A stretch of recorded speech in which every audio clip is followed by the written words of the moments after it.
You welcome back. A very good morning. So ఇవాళ మన breakfast and లంచ్లో ఏమున్నాయో చూసేద్దాము.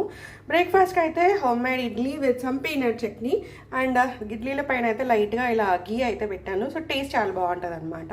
And you can have this with పొడి ఆల్సో.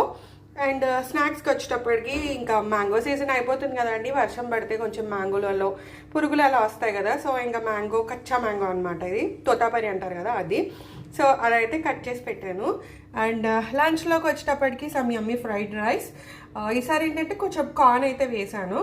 అంటే రైస్ కుక్ చేసేసి మనం ఒక ప్యాన్లో ఆయిల్ వేసుకొని ఆనియన్, క్యాప్సికమ్, మిర్చి, కార్న్, ఇంకా మీకు వేరే వెజిటేబుల్స్ ఏమైనా వేసుకోవచ్చు, బీన్స్, క్యారెట్ అవి కూడా వేసేసుకోవచ్చు. కాకపోతే ఇంకా బీన్స్, క్యారెట్ ఇవి ఇంట్లో లేవన్నమాట. సో అందుకని చెప్పి సింపుల్గా అలా చేశాను. ఈసారి ఫస్ట్ టైం కార్న్ కూడా వేసాను అనమాట ఫ్రైడ్ రైస్లో. టేస్ట్ చాలా బాగుంటుందని. అండ్ కొంచెం అవి మగ్గిన తర్వాత ఉప్పు అండ్ పెప్పర్ ఉంటే, ఇది చైనా సాల్ట్ అంటారు కదా అది, లేకపోతే ఆగ్రోమెక్ పౌడర్ అంటుందండి, అదైతే వేయాలి. సో అది వేస్తే ఏంటంటే సేమ్ మనకు బయట ఫ్రైడ్ రైస్లు ఉంటాయి కదా, సో అదే టేస్ట్ వస్తుంది అనమాట, but with a healthy version. So అది వచ్చేటప్పటికి లంచ్లోకి అనమాట. So that's going to be my food for the day.